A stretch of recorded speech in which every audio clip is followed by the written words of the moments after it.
का विकास करता जा रहा है। निश्चित रूप से ये स्वर्गीय रामलाल जी चौबीसा को सच्ची श्रद्धांजलि के रूप में आज हम इस कार्यक्रम को आयोजित कर रहे हैं। अंक प्राप्त किए, सर्वाधिक अंक लेकर आए हैं, 80% से अधिक। पूरे जिले के लगभग 385 बालक आज सम्मानित हो रहे हैं। बहुत ही बड़े गौरव का विषय है।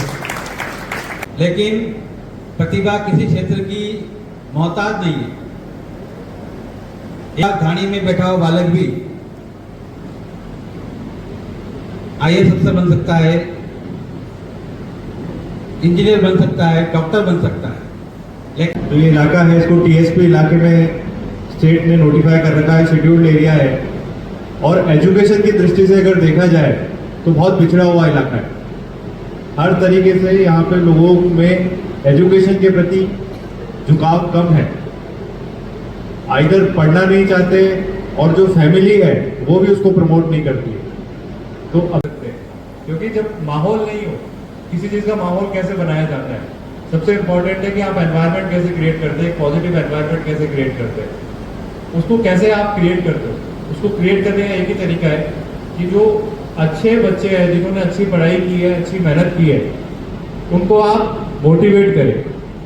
क्योंकि एक बच्चा अगर अच्छा करता है ना, उसको देख के 50 बच्चे और सोचते हैं कि इसने ऐसा क्या किया है जो इसने हम क्यों नहीं कर सकते, ये भी हमारे ही जैसा बच्चा है। और उसको देख के जो एनवायरनमेंट है वो पॉजिटिविटी का आता है। इसलिए मैंने उस दिन लफ्जी से कहा, मैंने कहा आप बुलाइए और हम सभी लोग आएंगे। हमारी पूरी जो सपोर्ट है वो इन बच्चों के प्रति रहेगा, क्योंकि हमारा टारगेट ये है कि डिस्ट्रिक्ट में एक पॉजिटिव एनवायरनमेंट क्रिएट होना चाहिए एजुकेशन के लिए। तो आप सभी टॉपर्स बच्चे हैं, आपको एक यहाँ पे एक प्रण लेके जाना है कि हम भी जो है एक ऐसा एनवायरनमेंट क्रिएट करेंगे कि हमारे ना सिर्फ हम पढ़े, हमारे फैमिली में जितने बच्चे हैं, हमारे साथ जितने बच्चे हैं, उनको भी हम आगे पढ़ाएंगे। क्योंकि आप पढ़ोगे, आप अच्छा करोगे तो वो भी अच्छा करेंगे। जो घर पे सीखने को मिलता है। अगर पेरेंट्स बच्चे से ये कहे कि नहीं तू स्कूल छोड़ के आज खेत पे काम करेगा, या स्कूल छोड़ के आज तू अपने बच्चों का ध्यान रखेगा, ये करेगा, तो वो बच्चा पढ़ेगा कब? तो जो एटमॉस्फेयर है वो पढ़ाई का नहीं है, उसको कैसे हम पढ़ाने में ला सकते हैं, ये हमारा टारगेट होना चाहिए। तो आज जो आप लोग आए हैं, आपको देखेंगे, आपके जब पेपर्स में फोटोज जाएंगे, हर जगह पे लोग आपको देखेंगे कि भाई आपको बुला के इतनी जिले लेवल पे सम्मानित किया जा रहा है, तो बाकी जो बच्चे हैं वो भी मोटिवेट होंगे और एक ओवरऑल एनवायरनमेंट एजुकेशन का बनेगा। एरिया, कोई भी एरिया पिछड़ा इसी रीजन से होता है क्योंकि वहां पे एजुकेशन की कमी होती है। तो एजुकेशन का जो रोल है वो बहुत इंपॉर्टेंट है। एजुकेशन सिर्फ नंबर लाना नहीं है, उसके बाद भी आप कितना उस चीज को जो आपने पढ़ा उसको कितना यूज कर पाते हो। क्योंकि कई बार क्या है, 10वीं 12वीं तक जो है आप लोग पढ़ लेते हो, रट लेते हो, बट उसको कितना आप यूज कर पाते हो वो ज्यादा इंपॉर्टेंट है। वो आपको जैसे जैसे आगे जाएंगे आपको चैलेंजेस पता चलेंगे। जैसे लवजी ने अभी आपको बताया कि लाइफ में आपको बहुत चैलेंजेस मिलेंगे। ये सिर्फ आपका स्टार्ट है। ये जो 10वीं या 12वीं की बोर्ड होती है वो लाइफ का फर्स्ट चैलेंज माना जाता है कि भाई ये पहली अलग चीज आई है। इसके अलावा आप जैसे कि मेन चीज जो आप डिसिप्लिन में आपने जो स्टेक किया है इसको छोड़ना नहीं है। लाइफ में डिसिप्लिन सबसे इंपॉर्टेंट है। जो डिसिप्लिन से आपने पढ़ाई की होगी 10वीं 12वीं में जिससे नंबर आए, उसको कॉलेज में जाके छोड़ना नहीं है, आगे जाके उसको छोड़ना नहीं है और उसको भूलना नहीं है कि भाई हमने पहले इतना किया था, हम आगे नहीं कर पाए। क्योंकि बहुत डिस्ट्रैक्शंस आएंगे आपकी लाइफ में और बहुत कारण बनेंगे। आपको ऐसा लगेगा कि अब हम नहीं पढ़ना चाहिए या अब इतनी जरूरत नहीं है पढ़ाई की, जितनी हमने पहले कर ली। ऐसा नहीं होता है। प्रायोरिटीज है, एक तो जल संरक्षण, क्योंकि आप सभी को पता है जल है तो कल है और जल नहीं तो आज भी नहीं है। क्योंकि अगर आप जल के बिना एक दिन जी सकते हो क्या? कोई भी नहीं जी सकता। ऐसा कोई दिन निकला नहीं होगा इंसान का जिसने वो जल नहीं पिया हो या जल यूज नहीं किया हो। जल के बिना इंसान एक भी दिन नहीं जी सकता है।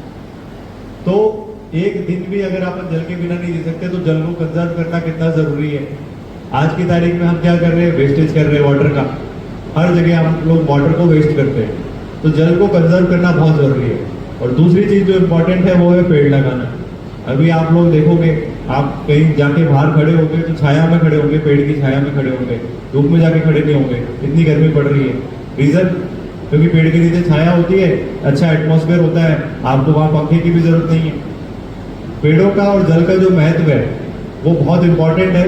इसीलिए स्टेट गवर्नमेंट ने अभियान भी चालू किया है और आप सभी लोग हमारे एक तरह से ब्रांड एम्बेसडर्स हो इस अभियान के। तो आप आज यहाँ प्रण लेके जाए कि भाई हम जाके एक पेड़ जरूर लगाएंगे और वाटर का वेस्टेज नहीं करेंगे। दो चीज़ों का बहुत इंपॉर्टेंट है लाइफ में, पेड़ लगाना और वाटर को वेस्ट नहीं करना और वाटर को कंजर्व करना।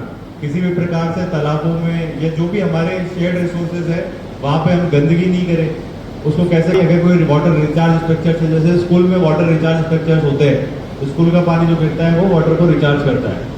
तो ये दो चीज़ें मेन इंपॉर्टेंट है, पेड़ लगाना और जल को कंजर्व करना।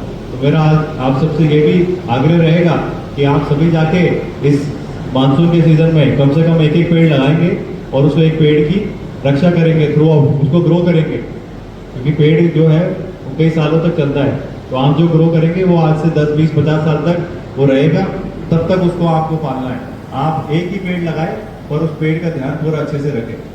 तो ये आज आप लोग सभी प्रण लेके जाए, क्योंकि आप सभी ने जिले का नाम रोशन किया है और यहाँ के बाकी इतने लाख बच्चों में से आप टॉप 400 बच्चे हैं, तो मतलब 0.04 का रेशियो है, तो वन ऑफ द टॉपर्स आप लोग हैं। तो आप सभी को मैं बधाई देना चाहता हूँ कि आप लोगों ने इतना अच्छा परफॉर्म किया है। आगे भी आप करते रहेंगे, किसी भी सूरत में आप पीछे नहीं हटेंगे, अपने डिसिप्लिन से, लगन से मेहनत करते रहेंगे, यही उम्मीद करता हूँ मैं आप सभी से। और सभी आए, आप लोगों को बहुत बधाई हो। बहुत 80 चंद्रिका, अनुषा सोमपुरा 93, कमलेंद्र सिंह चौहान 92.4,